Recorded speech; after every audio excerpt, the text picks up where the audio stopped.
ialah dua helai yang tidak berjahitan antara satu sama lain ujungnya, ya. Tidak bercantum. Sekiranya kalau tuan-tuan nak pakai pakaian itu lebih daripada 2, 3 ke dan selebihnya, tidak mencacatkan rukun dan wajib haji. Dan salah kerana dia syaratnya tidak boleh berpakaian yang mengambil faedah jahitan. Yang kedua, tuan-tuan tengok di bahagian bawah gambar tu, ada satu contoh slipper yang dibenarkan. Berkenaan tahun ini, tahun lepas kita dapat satu sponsor. Jemaah haji seluruh Malaysia 30,000 orang lebih kurang dapat sponsor seorang satu sepasang slipper daripada bank rakyat, bank Islam. Maaf, rakyat Islam dia bagi. Cumanya bank Islam dia bagi slipper tu tidak memenuhi prasyarat piawaian daripada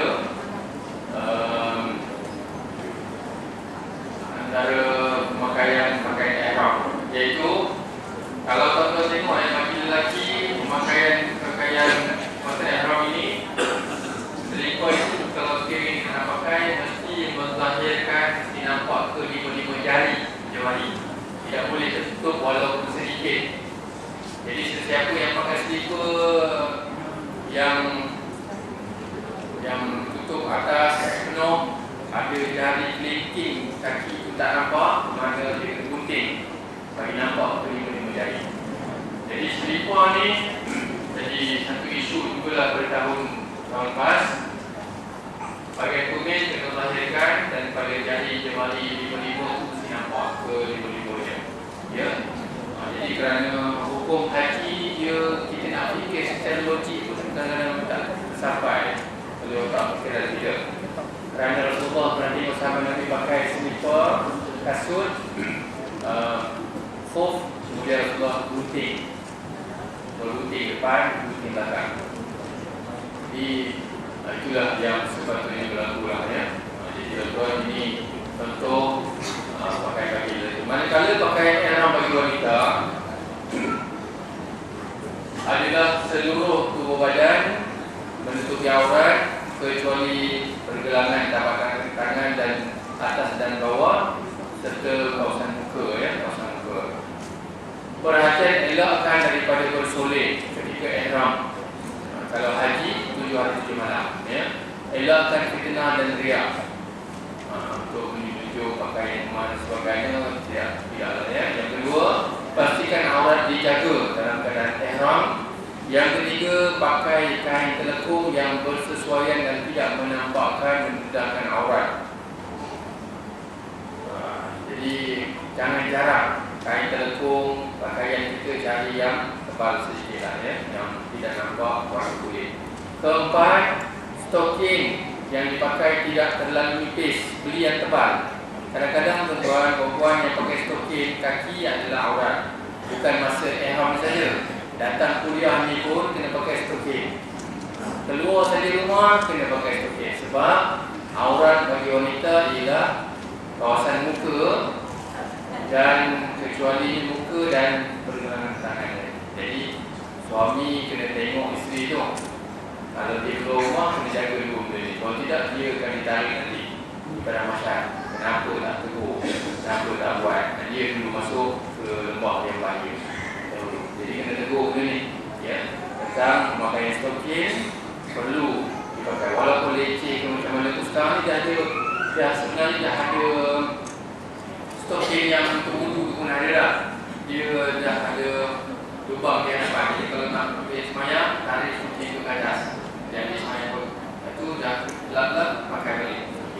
Dia dah serba mesra pengguna lah, dah ada lah memakai stoking, ya. Jadi pastikan stoking itu biarlah jangan nipis, kena yang tebal sedikit. Kemudian menampakkan warna kulit, syorkan stoking yang tebal dan panjang. Kita tak begitu begini, ya, keadaannya. Okey, jadi tuan-tuan pastikan nampak ke 5 jari bagi lelaki yang pakai stokingnya. Yang pakai slipper, contoh kasut, slipper, sepatu yang dibenarkan semasa dalam ihram. Nampak ke lima. Contoh yang tidak dibenarkan di bawah tu tertutup 4 jari. Jadi ini salah satu daripada ini lah. Kalau satu jari itu tertutup pun kena gunting. Jemaah haji, jemaah yang tahun lepas saya ambil apa biar saya gunting kan saya. Kalau Rasulullah memang dia gunting kulit, dia nampak dia gunting. Gunting ya. Slipper kasut.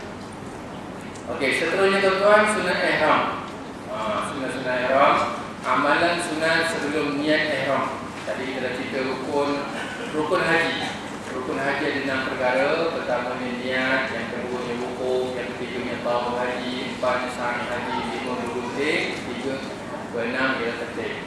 Wajib haji juga ada 6. Pertama niat ihram di miqat, yang kedua meninggalkan larangan ihram 13 perkara. Ini yang kita nak tengok ni. Larangan ihram perkara 13 perkara itu salah satunya pakaian tidak berjahit dan sebagainya. 13 perkara. Yang ketiganya ialah bermalam di Muzdalifah, mengutip batu 70 biji batu dan ke atas. Kemudiannya melontar jamrah pada hari 10 Zulhijjah 7 biji saja. Kemudian bermalam pada 11, 12 dan 13 Zulhijjah di Mina.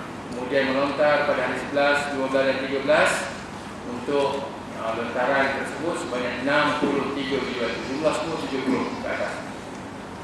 Jadi tuan-tuan, ketika untuk kita berniat ihram, sebelum kita nak niat ni, sebelum kita nak niat ihram, apa yang kita buat? Amalan-amalan sunat sebelum kita berniat ihram. Bermakna tuan-tuan, kalau kita nak dapat penerbangan nanti, katakan kita nak pergi haji nanti, penerbangan kita daripada KLIA pergi ke Jeddah masuk ke Mekah. Maknanya kita akan niat dalam kapal terbang. Bermakna tuan-tuan, kita akan buat sebelum niat ihram ini sama ada di KLIA ataupun di rumah tempat kita nak bergerak. Tapi saya dah sepi dah tuan. Asalnya saya beritahu pada jemaah buat di KLIA, tapi bila sampai KLIA tak boleh nak buat benda tu. Benda-benda sunat yang kita nak buat ya. Khususnya kita tengok apa dia benda-benda sunat yang kita nak buat sebelum niat ihram. Buatlah di rumah. Masa nak pergi tolak tu pagi tu, buatlah benda-benda sunat. Pertamanya mengerat kuku. Sebab bila kita dah niat ihram umrah atau haji, kita dah tak boleh nak kerat 20 orang. Kalau 20 hari, 20 hari lah tak boleh kerat. Pertamanya. Kemudian yang kedua, merapikan janggut, misai dan rambutnya. Kita guntinglah, terilah. Yang ketiga, menanggalkan bulu ketiak, ari-ari dan sebagainya. Apa saja bulu pada badan kita buanglah. Yang keempat, mandi sunat ihram. Ini kata mandi sunat ihram ni buat di KLIA, saya kira tak dapat. Kita buat di rumah lah. Kemudian memakai wangi-wangian pada badan, bukan kain ihram. Kalau nak sunat nak pakai, pakailah. Ya, sebelum niat ihram itu kita pakai wangian pada badan, jangan bersalin pada kain ihram. Satu lagi tuan-tuan, menanggalkan bulu ketiak, ari-ari dan sebagainya. Ari-ari ialah bulu kemaluan yang tumbuh di sekitar dan disunatkan kita pun kerat tu lebih kurang dalam 40 hari sekali. Jangan biar lama-lama. Ini kerat benda tu. Sebenarnya tabiat ada 10 benda fitrah yang disusun. Salah satunya 40 hari ataupun sebulan kita kerat cuci, dia bersihkan. Ini untuk kebaikan kita. Kemudian memakai wangian pada badan, bukan pada kain ihram. Sebab lepas ihram nanti kita dah ada jenis wangian pada kain ihram kena dah. Kalau pada badan ya tidak menjadi masalah sebab sebelum niat ihram haji atau umrah. Yang ketujuh, memakai minyak rambut, pakai minyak rambut. Lepas niat nanti dah tak boleh buat dah semua ni. Memakai kain ihram berwarna putih, sunat sebelum niat pakai pakaian ihram. Yang terakhir, yang ke-9 adalah solat sunat ihram. Solat sunat ihram tuan-tuan kita boleh buat di rumah, kita boleh buat lagi ya. Tapi syaratnya jangan buat waktu ini, dilarang di waktu tu. Jadi boleh niat sahaja sembahyang sunat ihram 2 rakaat kerana Allah Taala. Sembahyang sunat. Ya, doa supaya biarlah ihram kita ni ihram yang terbaik, haji kita haji yang mabrur dan sebagainya. Itu amalan sunat sebelum niat ihram. Yang kedua, amalan sunat semasa niat ihram pula. Masa kita nak niat tu, Lepas saja kita semayang sunat ihram, masa lagi kita duduk di tahiyat akhir, kita berdoa. Lepas doa tu baru kita niat. Ya. Masa itu sunat kita menghadap ke arah qiblat dan berada dalam keadaan wudu. Ini ekstra lah bagi segi ajaran. Amalan sunat selepas berniat. Lepas tu kita disunatkan bertalbiyah. Labbaik Allahumma labbaik, baca Al-Quran, berdoa, berzikir, elak daripada perbualan kosong. Tuan-tuan, saya dah sebutkan pada awal-awal dahulu, talbiyah ini hanya 2 waktu saja. Jadi waktu kedua-dua ini kita rebutkan, perbanyakkan talbiyah. Pertama, bagi orang yang buat umrah, niat umrah, daripada niat umrah sampai dia nak mula tawaf, talbiyah ini berapa lama sekalipun boleh. Yang kedua, bagi orang yang buat haji, talbiyah ini disunatkan pada lepas niat ihram haji sehingga lontaran pertama dalam jamrah batu yang pertama. Mana lama tu? Ya, daripada 8, 9, 10, 3 hari. 3 hari sahaja. Lebih kurang 3 hari talbiyah. Jadi ini elakkan daripada berbual kosong, ya, masa kita dah niat ihram haji ini. Okey, kemudian tuan-tuan, kita pindah kepada tajuk seterusnya yang agak berat juga, tapi ini sebagai ulangan. Tapi saya kira jumlah yang 2 minggu lepas datang tak seramai ini. Jadi saya perlu ulangkan sedikitlah tentang miqat ini, kerana syarat wajib, ya, kita wajib haji yang pertama niat ihram itu di miqat. Jadi miqat itu yang kita nak tahu. Jadi miqat ini ialah ketentuan tempat yang saya sebutkan sempadannya ataupun masa untuk berniat ihram ataupun umrah. Namanya haji ataupun umrah ada sempadan dia, ada kawasan dia. Ya. Okey, jadi tuan-tuan, kita tengok, ya. Kita tengok. Bagi haji, kita nak tengok waktu dahulu, ya. Waktu untuk berniat haji ialah daripada raya sampai raya. Betul kena ingat gitu tu. Ya. Kalau boleh saya tunjukkan, ya. Miqat zamani iaitu masa nak buat haji ni daripada raya sampai raya. Bila? 1 Syawal sehingga 10 Zulhijjah. Jadi daripada 1 Syawal sehingga berapa tempoh lamanya? Lamanya 2 bulan 10 hari. Bulan haji. Nak buat haji, tempohnya 2 bulan 10 hari. Dalam tempoh itu kita nak meletakkan niat haji, maksudnya, ya. Miqat zamani bagi haji ialah bermula 1 Syawal hingga seketika sebelum terbit fajar pada hari ke-10 Zulhijjah. Inilah dinamakan bulan-bulan haji. Tidak sah ihram haji jika dilakukan di luar masa tersebut, bahkan jadilah ihram umrah. Jadi juga tapi ihram umrah kalau niat sekarang itu. Tapi yang kita baca ni tuan-tuan hari ni, yang kita baca ni untuk tujuan pembelajaran. Tuan-tuan baca tadi yang usah hati pula jadi umrah dah aku ni. Jadi aku tak boleh nak pakai kena cabut semua kopiah-kopiah apa semua cabut. Tapi tempoh pembelajaran kita buat latihan di rumah dan sebagainya itu dianggap sebagai tadris ataupun pembelajaran. Boleh kita nak teruskan, ya. Cuma bila kita dah standby ataupun kita bersedia untuk buat haji, umrah, kita dah pakai. Bila kita niat saja tak boleh nak patah balik dah. Teruskan saja. Dia tak boleh nak patah balik dulu, ya. Okey, kemudian tuan-tuan ini dia. Itu dari segi, kita tengokkan dari segi masa. Jadi tuan-tuan, kita pecahkan kepada pertama beginilah. Miqat ini ataupun yang pertama masa dia. Masa nak buat haji ialah 2 bulan 10 hari. Tempoh nak niatnya ialah dalam tempoh 2 bulan 10 hari, iaitu daripada 1 Syawal hingga 10 Zulhijjah. Daripada raya sampai raya. Itu nak buat haji. Manakala yang kedua, kalau umrah kan macam mana? Umrah ni dia tak ada tempoh. Dia tak sama macam haji, boleh 2 bulan 10 hari. Umrah dia boleh tunaikan kita niat umrah hari ni dah jadinya. Kalau sekarang dah jadinya. Sebab umrah hanya umrah dia tak ada waktu dia. Waktu umrah ialah 365 hari setahun. Tak ada kurang walaupun sehari. Tak ada kurang walaupun sehari.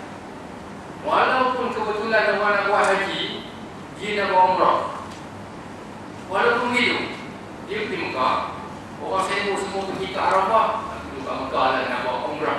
Boleh tak? Hukumnya boleh. Itu kalau orang yang sudah 20-30 tahun, 30 kali pergi haji umrah. Dalam orang tahun haji ni ada beberapa orang yang saya pilih dengan bawa haji lah 30 kali. Allah. Saya kalau sahabat pergi pilih haji dah banyak mana dalam kata. So memang dia boleh pergi haji setiap tahun. Syukurlah alhamdulillah. Jadi dah 30 tahun dia pergi haji.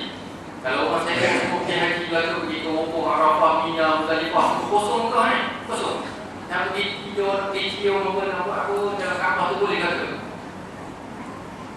Sebab apa? Sebab umrah ni dia dalam 365 hari setahun on. Bila dia masuk? Jadi peluang-peluang tu sebenarnya orang lain untuk saya pergi haji ada pahala dia lah sebab kita susah nak dapat. Ada orang yang di sana apa semua, waktu tu dia akan ada plan dia.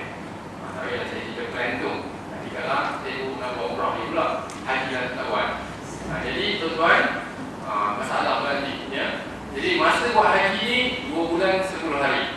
Umrah tak ada waktu sepadan. Boleh pilih masa, tak ada masalah.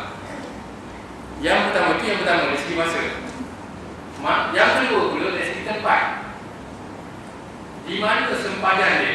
Jadi minggu lepas, 2 minggu lepas saya terangkan, saya dah tunjukkan jadual ini. Jadual ini tuan-tuan amat penting. Kerana kita nak masuk ke Kaabah ini, kerana Kaabah ini adalah rumah pertama dalam dunia ini yang terbina ialah Kaabah ni. Inilah rumah pertama. Inna awwala baitin wudi'a lin-nasi alladzi bi Bakkah mubarakah. Jadi Allah kata inilah rumah yang pertama didirikan di atas muka bumi. Nak masuk ada peraturan dia. Kena langgar, kena masuk ada 2 pagar yang besar. Tuan-tuan, kita nak masuk benda yang susah ni, kau ni, ada peraturan yang cukup banyak. Kerana di dalam tu ada ganjaran yang cukup besar, 100,000 kali ganda. Nak masuk ada peraturan. Kalau sekiranya tuan-tuan saya boleh kabarkan, tempat yang paling risiko yang paling tinggi untuk mengalami kerugian, tempat yang sama juga akan mendapat keuntungan yang tinggi. Risiko mula.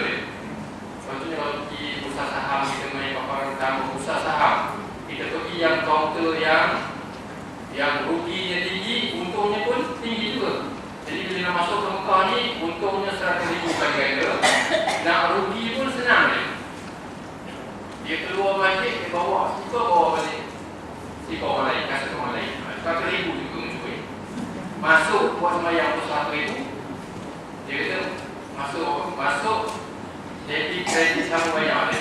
Dia punya masuk buat pahala, keluar buat dosa sama banyak. Jadi waktu kalau kita pergi sana, kita kena susun kita punya aturan itu. Jangan sekali-kali kita buat perkara yang maksiat di bumi Allah SWT yang ini. Ya, sebab itu dalam peraturan ini ada sempadan yang cukup besar. Bagi pagar yang pertama yang di luar, yang warna tebal ni, ini adalah tempat niat bagi orang yang bukan penduduk Kota Mekah. Contohnya siapa? Sesiapa yang duduk di Malaysia contohnya. Malaysia duduk di sebelah sana. Bila sampai saja kapal terbang itu melalui kawasan Qarnul Manazil, kapten kapal terbang akan beritahu kita dah sampai ke Qarnul Manazil, niat di sini. 30 minit lagi kita akan habis tempat tersebut. Jadi niat sahaja aku melakukan umrah dan berihram dengannya kerana Allah Ta'ala, ataupun haji. Itu juga saya melakukan haji dan berihram dengannya kerana Allah. Jadi kalau sekiranya kita nak masuk ke Mekah, destinasi yang pertamanya, kita lalu pagar yang nombor 1 ni, yang tebal ni, yang luar ni bila sampai kawasan itu kita kena niat di situ untuk buat ibadah umrah ataupun haji. Kerana pagar yang di luar ni ialah miqat, tempat niat bagi penduduk selain Kota Mekah. Orang Kota Mekah tak payah keluar jauh ni. Kerana jarak di antara Kaabah ke Jufah, dalam Qarnul Manazil, Nabi dan Ali kira-kira dalam 400 km. Orang Mekah berapa pergi je jauh ni, nak buat umrah. Jadi orang yang pagar besar ni ialah untuk orang yang bukan penduduk Kota Mekah. Jadi kali pertama kita nak masuk tuan-tuan, kali pertama kita nak masuk untuk musafir itu, kita masuk kemudian di luar, warga luar dulu, sebab kita bukan penduduk dia. Bila dah masuk, kita dah buat umrah kali pertama, kita dah tawaf, sa'i, kita nak buat umrah kali kedua besoknya. Jadi bila dah kita masuk ke dalam Kota Mekah, kita sudah diiktiraf sebagai ahli penduduk Kota Mekah. Maknanya kita dah bermukim di situ dah. Jadi perlu tak kita nak pergi yang di pakar kita ni? Jawapannya tak perlu. Itu gunanya pakar yang kedua ni. Pakar nombor 3 tak kira. Kalau pakar lagi pula kan. Macam haji tadi ada jenis fraud, ada 3 jenis. Ini bukan 3, ada 2 je. 2 pakar ni saja. Tak ada buat 3 ya. Okey, jadi tuan-tuan, bagi orang yang duduk di yang nombor 2 dia bilang yang pakar yang kecil ni, tapi tuan-tuan saya sebut pakar ni, dia sampai sana dia memang tak ada pakar. Yang kata memang ada pakar, itu pakar pun tak ada. Saya nak bagi gambaran dia ni, dia punya ni. Dia pilot tu akan beritahu, ataupun bas tu akan beritahu, kita dah sampai sini. Dia pakar ni, kita nak bagi gambaran supaya dia faham saja. Jadi bila kita dah masuk ke Mekah, kita nak buat umrah kali kedua, kita daripada Mekah ni kita akan pergi ke Tanah Ain. Kita akan pergi kepada sempadan yang dalam, sempadan yang bergaris nipis itu. Kerana apa? Kerana ini adalah tempat niat bagi penduduk Kota Mekah. Itu dia jawapannya, tuan-tuan. Jadi ada 2 pakar ni tuan-tuan.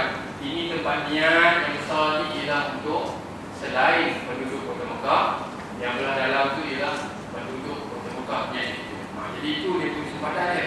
Jadi kita nak masuk di tempat yang cukup mulia. Jadi tuan-tuan, kita duduk di Mekah, sekali umrah, saya bagi contoh gini. Katakan kita lalu ke Kampung Manazil, belah sini. Kalau terbang akan datang ke Mekah, lalu sini. Ya. Lalu bila sampai ke sini kita niat, saya pun melakukan umrah. Kalau umrah kan ya, bukan 3. Kalau nak berhaji nanti, ya haji lah. Itu pun haji ifrad.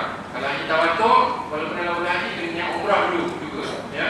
Lalu di sini saya pun melakukan umrah dan bayar dulu ke Allah Ta'ala. Kita landing, sampai di Jeddah, naik bas masuk ke Mekah. Dalam perjalanan itu, daripada niat sampai Mekah, tadiah banyak kali. Baca tadiah. Sampai di sini Mekah, kita tawaf.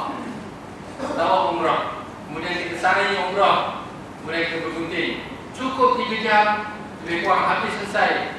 Kita dah buat niat sudah, tawaf sudah, sa'i umrah sudah, bergunting sudah, maka selesai umrah kita. Habis sekali umrah, habislah. Kemudian kita pergi masuk hotel, kita rehat-rehat, kita jalan jauh. Besoknya kita dah agak sedap badannya, kita nak buat umrah kali kedua. Daripada hotel kita kena keluar pergi ke Tanah Ain 5 km tuan-tuan. Sebab antara sempadan ini, Tanah Ain adalah yang paling hampir 5 km. Dulu zaman saya 98 dulu naik bas 1 rial. Sekarang kalau pergi ni, sekali pergi ke Tanah Ain 50 rial. Dia punya pergi ke naik taksi. Sebab bas dah memang dah tak boleh 50 rial. Jadi kos tu dah makin tinggi. Ya. Itu baru 5 km ni tuan-tuan. Tapi tuan-tuan jangan risaulah. Nanti tuan-tuan boleh, kalau boleh bercakap ke apa ke lah, kita boleh rundingkan dengan lebar tu nanti. Ya. Memang asal-asal saya naik dengan 50. Bila masuk dalam tu saya masih bersepang, dia bagi kurang-kurang kuat.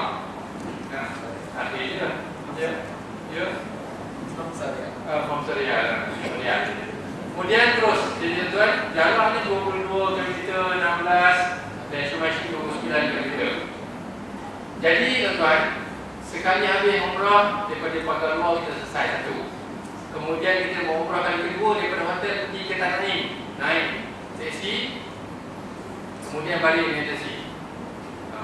Ya.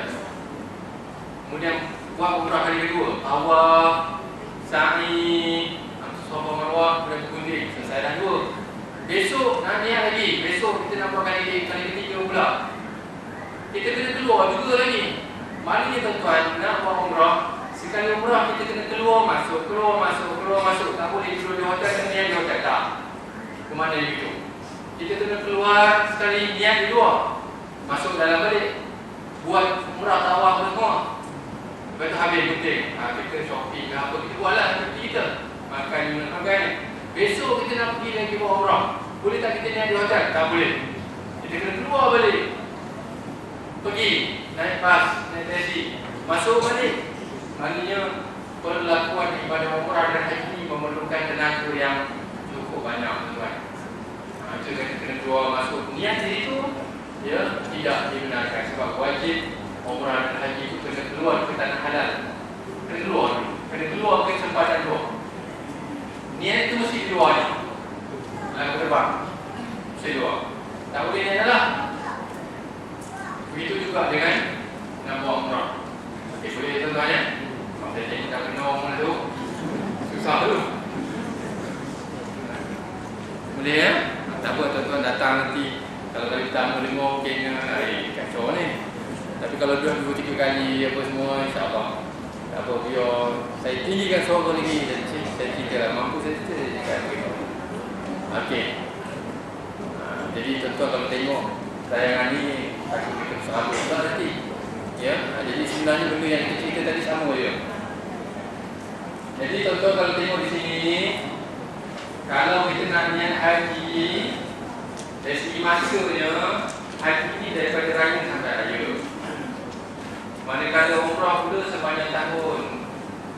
Habis, ada kecualian.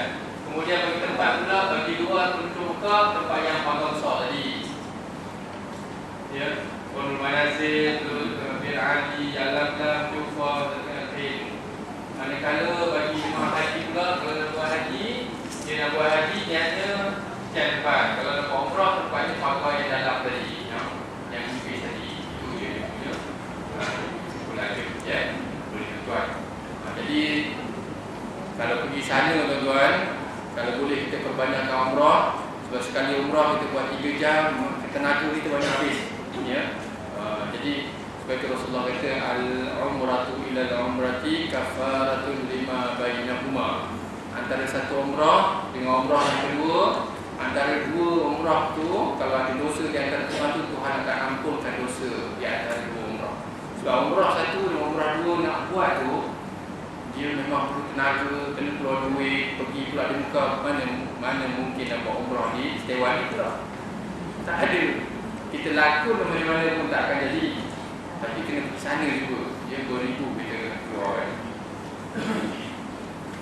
Okey. Kemudian tuan-tuan, ni gambaran lah. Saya rasa ini kita dah cerita dah tadi berkenaan ni. Kalau miqat umrah di Tanah Air, yang di sebelah kanan saya ni, sebelah kiri tuan-tuan gambar ni, miqat umrah di Tanah Air. Masjid ini Masjid Sayyidatina Aisyah.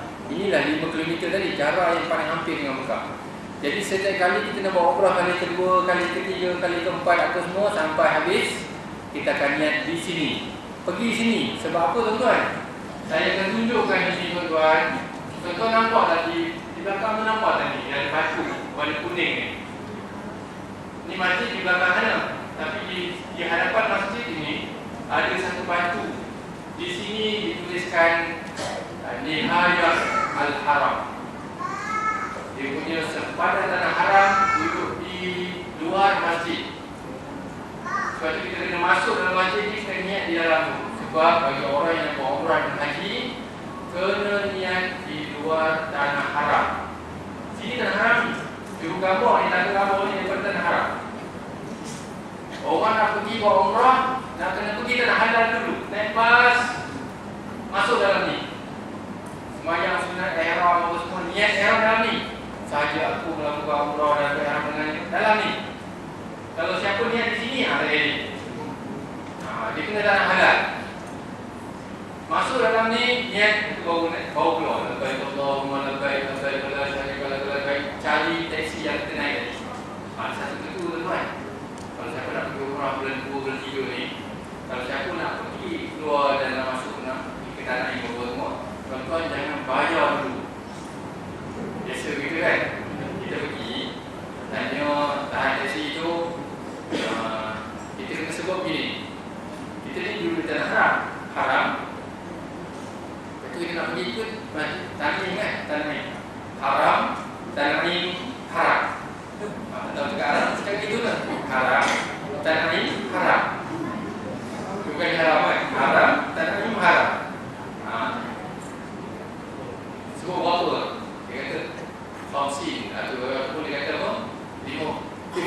mahal, RM50 katanya. Okey, tak apa. Kalau setuju kita masuk. Kita masuk tu, tuan-tuan masuk sampai kita ni jangan bayar lah. Bayar bilang lah. Tuan-tuan kata kita masuk dalam haram, tanah ni haram. Bukan itu dia punya. Kita tentu begitu. Jadi bila kita dah masuk, kita dah semayang semua, kita sampai balik ada yang musim. Itulah cara dia kalau kita nak buat ya. Ketua. Okey, jadi itu Masjid Hudaybiyah, Sungai Syekh Awana semua. Peringatan jemaah haji yang melakukan haji tamattu akan berniat ihram haji di bangunan penginapannya di Mekah pada 8 Zulhijjah sebelum bertolak ke Arafah. Jadi tuan-tuan, satu maklumat saya nak bagi tahu, ya, kita tengok dalam jadual tadi. Dia dah tunjukkan jadual tadi, tuan-tuan. Dia punya miqat tadi, kalau orang nak buat haji masanya daripada raya sampai raya. Satu. Kalau nak umrah sepanjang tahun. Kalau nak buat haji bagi orang yang jemaah luar kota Mekah, tempatnya Qur'anul Manazil, Bakar Luar tadi. Kalau nak buat umrah jemaah dalam Mekah, nak buat umrah pakai yang kecil tadi. Ya, tanah air dan sebagainya. Manakala bagi jemaah haji, orang nak buat haji pula, ya, jemaah haji yang dah duduk di Mekah, nak buat haji, niatnya ialah hanya di hotel dia sahaja. Ini nak buat haji. Kalau nak buat umrah, lebih keluar masuk. Tapi nak buat haji, dia hanya perlu di tanah haram, tempat tinggal di Mekah. Duduk di hotel dia niat. Jadi bagi haji tamattu, ini yang dikata peringatan tadi. Ini dikata peringatan tuan-tuan bahawa jemaah haji yang melakukan haji tamattu saja. Sebab haji tamattu dia belum niat haji lagi. Tapi haji lain dah niat dalam terbang tu tadi. Haji tamattu akan berniat ihram haji di bangunan penginapannya di Mekah pada 8 Zulhijjah, hari Tarwiyah, sebelum bertolak ke Arafah. Tuan-tuan ya, maklum tajuk haji ni dia nama Arabnya banyak. Jadi tuan-tuan kalau datang sekali tahun ni memang sedikit masalah lah. Eloknya tuan-tuan datang berkali-kali lah. Datang 2-3 kali, insyaAllah dengar, insyaAllah kita faham. Jemaah haji yang melakukan haji ifrad dan haji qiran dikira masih terpakainya ihram yang dilafazkan di miqat sebelum masuk ke Mekah dulu. Dalam terbang ke ataupun di Jir Ali masa naik bas, masa nak masuk ke Mekah ke, mereka akan bergerak bersama-sama jemaah haji tamattu ke Arafah pada 8 Zulhijjah perlu ya, tanpa perlu berniat ihram haji semula, tak payahlah. Orang yang perlu niat haji ialah haji tamattu saja dia ke Mekah. Orang yang lain tu dah niat dah siap. Sebab tu dia kena tahan lama tu. Dia tak boleh nak tukar pakaian lain. Soalan kedua tuan-tuan, adakah orang yang dah niat haji dia tak boleh nak pakai pakaian lain selain dari ihram? Pakai ihram, saya kata boleh. Dia boleh pakai tuala, tapi jangan berpakaian dengan mengambil jahitan tu. Pakaian berjahit bagi orang tu jangan. Orang bukan macam ni lah. Yang tu tak orang biasa ni tak tahu.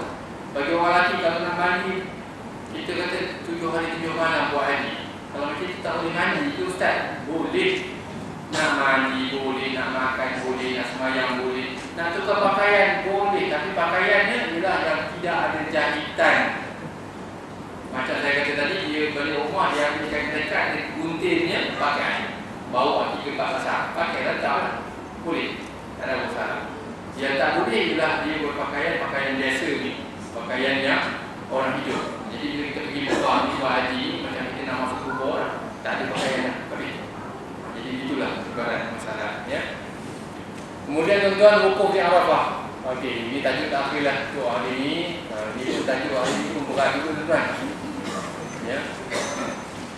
Wukuf di Arafah. Kita dah tengok tadi rukun haji. Pertama niat ihram haji. Yang kedua wukuf di Arafah. Kita masuk yang nombor 2. Rukun haji yang kedua ialah wukuf di Arafah. Wukuf di Arafah ni apa maknanya? Berada di bumi Arafah walaupun 1 saat sekalipun. dalam sebarang keadaan, tidur ke, sepanjang masa tidur je, rugilah dia. Ya, boleh. Dalam sebarang keadaan, saya pergi tuan-tuan dengan jemaah haji, ramai yang kadang-kadang sakit. Yang saya kira jemaah haji yang petugas ni satu negeri seorang. Perak saya dengan sahabat saya pergi. Manakala yang bahagian MA, Medical Assistant, pembantu perubatan, satu negeri 2 orang dulu. Jadi kawan saya ni dia jaga untuk jemaah yang sakit, yang pakai jemaah yang sakit itu memang terlantar, tak boleh bangun. Niat lagi dia atas katil tu. Dengan katil-katil tu kita bawa pergi ke Arafah. Ini dibawa sekali. Dia punya polisi jemaah haji sakit macam mana pun akan bawa dia ke pada Arafah. Tapi tak ada tunggu sampai habis jemaah haji tu besok dia baru nak juga. Dia kira walaupun 1 saat masuk saja, sampai masuk waktunya, habis waktu, tak sampai habis waktu kita dah balik. 2-3 saat, sejam 2 jam balik, muka masuk balik hospital. Jadi yang penting ni dia selesai. Jadi wukuf di Arafah ni mesti ada Al-Hajju Arafah. Haji ni mesti duduk di Arafah. Bagi orang berada di bumi Arafah walaupun 1 saat, mesti ada di situ. Dalam sebarang keadaan, sama ada dia pakai jet ke, sesaat tak sampai, pakai jet, helikopter ke, bukan di bumi, di atas pun boleh juga. Berada tu bermula waktu dia, yang pentingnya masa mula. Bermula dari gelincir matahari. Gelincir matahari ni bermakna tergelincir matahari itu, zuhur. Gelincir. Hari 9 Zulhijjah sehingga seketika sebelum terbit fajar keesokan harinya 10 Zulhijjah. Jadi kira-kira saya lebih kurang saya katakan dalam tempoh 16 jam, tuan-tuan. Daripada zuhur sampai besoknya terbit fajar subuh. Daripada zuhur sampai subuh, maknanya zuhur 9 Zulhijjah sampai subuh 10 Zulhijjah. Kira-kira 10 jam. Dalam tempoh itu, tuan-tuan, dalam tempoh itu bagi seorang manusia nak buat haji perlu berada di situ. Kena ada. Jadi kalau sekiranya dia terlantar di atas katil dan sebagainya, katil itu kita bawa. Tapi tak payah tunggu 16 jam. Orang lain tunggu 16 jam. Tapi dia ni sejam aja balik hotel. Balik ke hospital semula. Ya. Okey, jadi tempohnya, tuan-tuan, daripada wukuf ni, tuan-tuan, waktunya ialah daripada zuhur 9 Zulhijjah sampai subuh 10 Zulhijjah. Kita kena ingat nombor ni. Saya ulang ni supaya kita tahu kita punya objektif kita. Waktu wukuf ialah daripada zuhur 9 Zulhijjah sampai subuh 10 Zulhijjah waktunya. Dia punya waktunya. Okey, jadi tuan-tuan, ini gambaran, tuan-tuan, daripada Mekah nak pergi Arafah ni kira dalam 21.9 km. Nampak dekat 21.9, tapi jarak ini kalau nak pergi, tuan-tuan, satu maktab pergi dalam 2,600 orang pergi. Daripada orang pertama keluar, mula daripada asar, daripada zuhur, lepas Zulhijjah tu sampai hujung sekali, orang yang sampai akhir sekali, orang yang ke 2,600 tu sampai ke sana kira-kira pukul 1 pagi. Maknanya 12 jam pergerakan. Maknanya satu maktab ni dalam 2,600 orang, orang pertama keluar naik bas satu bas tu muat 50 orang. Nak bergerak satu bas tu bukannya banyak benar pun. Pergerakan tu saja dengan masa 12 jam. Jadi kena tahan sabar walaupun jarak dekat. Ya. Tetapi proses nak pindah daripada Mekah nak pergi ke Arafah tu 12 jam lamanya. Ya, jadi sebab tu perlu kesabaran, tak boleh nak potong kiu ke apa semua dah tegak cerai di badannya. Jadi kena sabar masa tu, ya. Buat haji memang dia contoh kita berada di Arafah, ya. Okey. Jadi waktu wukuf, tuan-tuan, ialah bermula daripada zuhur sampai subuh. Ya, daripada zuhur sampai subuh tu waktu wukuf. Manakala yang paling afdal, waktu afdal wukuf ialah berwukuf sebahagian daripada siang 9 Zulhijjah dan sebahagian daripada malam Zulhijjah. Sebaik-baiknya seorang manusia itu yang buat haji, dia Waktu siang sempat di bumi Arafah walaupun sesaat, dan dia sempat juga waktu malam terbenam matahari sempat juga. Jadi kalau maghrib tu sana dalam pukul 7 malam, maknanya pukul 6.30 dia berada di Arafah, 7.30 dia bumi Arafah dia ada. Jadi afdalnya begitu. Dan tabung haji pun memang akan susun, semua jemaah akan rasai waktu afdal, semua akan dapat, ya. Okey, ini kemah tuan, tempat yang kita akan duduk di sana pada Arafah, ya. Bumi Arafah, bumi penentuan haji seseorang itu ada ataupun tidak, ya. Cara-cara wukuf ialah telah berniat ihram haji. Yang kedua, tidak gila, tidak mabuk, tidak hilang akal, bukan murtad semasa wukuf. Tak boleh ni semua, ya. Dia ahli ibadah. Yang ketiga, berada di bumi Arafah walaupun seketika, sesaat pun sudah memadai. Jadi 3 syarat saja wukuf ni, ya. 3 syarat saja wukuf. Pertama, dia sudah niat ihram haji. Yang kedua, dia ahli ibadah. Yang ketiga, dia berada di bumi Arafah. 3 saja. Jadi mudah saja tuan-tuan, kita akan ikut rombongan dan sebagainya, insyaAllah dipermudahkan. Tuan-tuan kena banyak doa supaya kita banyak dipermudahkan Tuhan masa dia lalu sana. Amalan sunnah semasa wukuf nanti di bumi Arafah apa kita nak buat? Di sana kita akan semayang berjemaah di kemah-kemah. Kemah akan dibuka, tapi kemah tak boleh muat semua. Jadi semua kemah-kemah kita akan tunai secara beramai-ramai. Setiap kemah akan buat semayang berjemaah, bertalbiyah beramai-ramai, berdoa, berselawat, istighfar, zikir, baca Al-Quran, solat sunat kita buat semasa di bumi Arafah ni.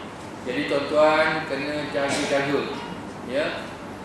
Jangan tidur-tidur, jaga-jaga masa berada di sana. Jaga-jaga, memang jaga. Penuhkan masa tu dengan kita sedar yang kita di bumi Arafah inilah satu-satunya bumi yang Allah muliakan sungguh-sungguh. Punya hebatnya hari bumi Arafah ni, 9 Zulhijjah ni, Tuhan nak limpahkan rahmat dia kepada orang yang tak berada di bumi Arafah ni.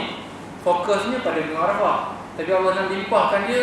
Siapa nak rasai juga nikmat bumi Arafah ni, puasalah hari itu. Puasa tu pula setahun ke depan diampunkan dosa, setahun ke belakang diampunkan dosa. Allah limpahkan ini. Jadi bumi Arafah ni memang kena jaga-jaga. Kalau kita ada di sana, memang betul-betul kita kena fokus betul-betul. Jangan kita asyik bukan tidur, lebur. Lebur je, ya. Doa betul-betul masa ni sungguh diperlukan. Kita nak jadi apa, pandukan doa kita, ya. Okey, jadi tuan-tuan, saya rasa buat akhirnya kalau khurafat ni ada juga orang ambil kesempatan di bumi Arafah ni, bawa kismis masa tawaf, jemur nasi di Arafah, ya. Tujuannya ni bukan tunjuk nak bagi suruh jemaah buat. Ini perkara khurafat, buatnya berdosa besar ni, buatnya, ya. Buatnya berdosa besar. Dia buat kismis masa tawaf balik supaya kismis itu memberi berkat atau benda semua, ya. Ataupun dia jemur nasi di Arafah, dia balik rendam nasi kering tu dalam air zam-zam, dia makan pula nasi. Sebagai pendekat hati, tak payah benda ni, ya. Minta doa pada Allah saja. Tanam 7 biji batu di bumi Arafah, tutup segala 7 pintu neraka, bersaksi dengan batu dan kemah Allah. Ini bukan khurafat ni, jangan buat. Bendanya memang nampak okey ni. Menggerak tali di bumi di padang Arafah secara mencuri. Mencuri je dia. Menggerak tali, mengelakkan anak kecil daripada menangis, melariskan jualan. Ini yang syok ni. Membanyakkan tangkapan ikan. Tak payah. Benda ni khurafat ni memang akan ada. Dia akan melekat di mana-mana. Syaitan akan guna orang-orang ini, ya. Yang keempat, mengambil pasir pada Arafah untuk dipijakkan tapak kaki kanak-kanak yang muda mahu berjalan, dapat menjejakkan kaki ke Arafah menjadi orang yang terkenal, menghindarkan dari penyakit dan gagah berani. Tak boleh buat. Benda khurafat di Arafah ni, dulu zaman saya kecil dulu orang nak ambil toyol kan. Toyol, ada tiang jin dan vitamin apa semua. Sampai sana kita tengok dekat dulu tahun 95 tiang tu cat merah.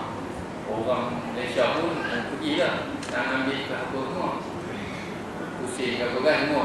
Tapi sekarang ni dia dah tengok orang ramai dah nak budaya khurafat ini, kemudian kemudian dia samakan semua tiang tu serupa saja. Bagi orang tak fikir benda khurafat ni memang banyak sangat dalam budi. Maklum sajalah tempat yang kaunternya keuntungannya tinggi, kaunter itu jugalah risikonya memang terlalu tinggi. Jadi dia punya pangkat syaitan itu pun berpaku-paku, bukannya cari-cari paku kan. Ya. Allah malam, saya rasa itu sajalah tuan-tuan. Jam pun dah pukul 11.30. Jadi tuan-tuan, saya buat satu ringkasan lah apa yang dibincang pada hari ini. Tak tuan-tuan apa benda yang kita ni ya. Jadi pertama sekali yang kita bincang tadi, pertama ialah rukun haji dan wajib haji. Rukun haji ialah kalau buat sah haji, kalau tak buat tak sah. Rukun haji tu ada 6. Pertama niat, wukuf, bawa haji, sa'i haji, gunting dan lain. 2. Wajib haji tu apa dia? Wajib haji tu ialah mesti buat. Kalau tak buat, hajinya masih lagi sah. Kalau tinggalkan dengan tak sengaja, tak berdosa, tapi kena dam. Kalau sengaja tinggal perkara wajib haji, dia berdosa, masuk kubur kena watan, kemudian kena bayar dam. Apa dia wajib haji? Jadi 6. Pertama niat ihram di miqat, kedua melanggar ihram 13 perkara, kemudian mabit di Muzdalifah, melontar 7 biji batu di Jamrah Kubra, kemudian hari 11, 12 juga mabit di Mina, kemudian melontar ke di Jamrah hari 11, 12 dan 13. Jadi 6 benda itu. Itu yang pertama. Wajib haji dan rukun haji. Jadi tuan-tuan juga kena ingat juga 6-6-52 supaya kita tahu kerangka kita. Yang kedua kita bincangkan cara nak buat haji. Cara buat haji ada 3 saja, tak ada 4. Pertama haji ifrad, yang kedua haji tamattu, dan yang ketiga haji qiran. Haji ifrad apa dia? Buat dulu. Umrah dulu. Buat haji ifrad, buat haji dulu. Lepas tu baru buat umrah. Haji tamattu buat umrah dulu, lepas tu baru buat haji. Haji qiran serentak, kita buat 2 in 1, serentak sekali. Jadi itu cara pelaksanaan. Tak ada haji yang ketiga, tak ada yang keempat, tak ada. Jadi itu kemudian kita masuk kepada perkara larangan haji dalam ihram ialah pakaian ihramnya. Kita dah tengok dah pakaian ihram tadi. Kemudiannya seterusnya kita tengok dalam rukun haji yang pertama niat. Macam niat haji sudah, niat umrah pun sudah. Yang kemudian rukun haji yang kedua ialah wukuf di Arafah. Waktu wukuf ialah daripada zuhur 9 Zulhijjah sampai 10 Zulhijjah. Saya rasa okey lah tu. Kalau tuan-tuan balik pun tu haji kat saya yang semua itu saja. Saya rasa itu saja kalau boleh. Saya rasa itu sajalah. Tak ada soalan tu ya. Soalan satu je lah. Soalan tu je lah. Aurat wanita.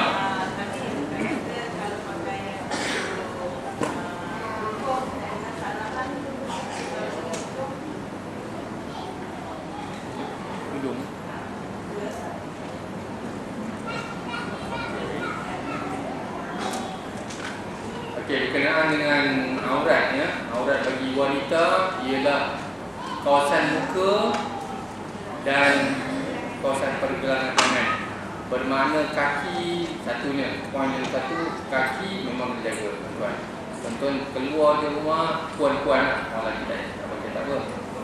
Kena pastikan tutup aurat. Itu nombor satu. Sebab itu perintah daripada Allah Subhanahu Wa Taala nombor satu. Yang kedua, had muka kan. Had muka ni ialah kalau tuan-tuan tengok masa basuhan wudu, kita ambil sembahyang ni di kawasan muka. Kita nak tengok ke kawasan muka ni mana sepadan dia. Kalau di bahagian atas tuan-tuan, kita tengok, kita biasa buat beginilah. Kalau saya tanya tak pelajar pun sekolah, ibu jari dengan telunjuk, kita pegang yang ibu jari ni pada anak telinga yang keluar sikit ni. 2 di sini, kemudian di hujung ni kita cantumkan. Yang atas ni kita cantumkan pada anak rambut. Jadi tuan-tuan, kalau kita buat satu garisan lengkap, satu garisan bulatan, dia akan masuk segmen ni termasuk dalam kawasan muka. Terus ke bawah dan turun mengikut rahang. Mengikut rahang dan duduk di bawah dagu. Di bawah dagu. Jadi bagi lelaki ialah di kawasan di bawah janggut. Jadi itu. Jadi bagi orang wanita, dia tarik masa kita basuh wudu tu tadi, Ya, pastikan kita basuh itu semua yang tumbuh di kawasan-kawasan tersebut yang satu bulatan penuh ini dianggap muka. Dan orang perempuan khususnya kena jaga jangan, kalau pakai tudung tu jangan sampai di tengkuk. Sebab kawasan muka ni ialah kawasan di bawah ni, di bawah dagu ni. Tempat point di sini ada satu bulatan, satu ni. Jadi rahang ni dia cantum di sini, dia naik di atas dan kumpul di atas. Jadi bagi lelaki dan wanita kena jagalah kawasan muka bagi aurat. Lepas tu saya gabungkan juga dalam kes mengambil wuduk. Segmen yang lebih ni dianggap dalam kawasan muka. Sebab yang tumbuh dalam kawasan muka, contohnya kalau bulu mata ni menjuntai sampai ke lutut, contohnya, bermakna rambut itu kena dibasuhkan dengan selengkapnya. Sama juga kalau segmen tu, kalau macam dia juntai gitu kan, membaca berita begitu je, ujung tu. Sebab tu orang dulu dia biasanya jangan gunting, supaya masa basuh wuduk tu dia kena, kalau dia lalu dia basuh lebih ni, sebab dia kawasan muka lagi. Wallahualam. Jadi benda tu agak berat, perlu dipeliharakan, dijagakan kerana dia melibatkan hukum tadi. Terima kasihlah. Begitu berkenaan dengan orang ni memang kena jaga. Jadi kawasan dia bila daripada anak rambut hingga ke bawah dagu, rahang ni, kemudian daripada melintangnya, daripada anak telinga hingga anak telinga melintang ni, penuh dah. Jadi begitulah. Wallahualam. Jadi dah boleh kan? Jadi saya rasa itu je kot satu soalan ni lah. Jadi tuan-tuan, kalau ada masa panjang nanti tulis ke buat macam kuliah saya terus ke kan, boleh lah. Kalau tak ada, kalau ada, kalau tak ada tak apa ya. Wallahualam. Saya rasa itu saja untuk hari ini. Kita baca doa siang. Bismillahirrahmanirrahim. Bismillahirrahmanirrahim. Alhamdulillahirabbil alamin. Hamdulillah, hamdulillah. Hamdan yuafi ni'amahu wa yukafi mazidah ya Rabbana, lakal hamdu kama yanbaghi li jalali wajhika wa 'azimi sultanik. Allahumma ighfir lana ma akhtana wa ta'ammalna wa ma asrarna wa ma 'adalna wa ma tunqal wa antum wa la ilaha illa anta rabbana zidna wa wasi' fi rizqina wa barik lana fi ma razaqtana waj'alna mahduban fi kulli wa 'azilan fi dinihi waj'alna wajhan fi dunya wal akhirah. Ya kathiran nawali hasanatan yakum min zawali ila masal. Assalamualaikum warahmatullahi wabarakatuh. Waalaikumsalam warahmatullahi wabarakatuh. Tuan Maksud, jadi insyaAllah kita akan jumpa di depan. Cuma ada kalau saya nak sampaikan sebelum kita balik. Yang pertama sekali, kalau tuan-tuan di lapangan boleh datang ke Masjid Salahuddin malam ni, jangan start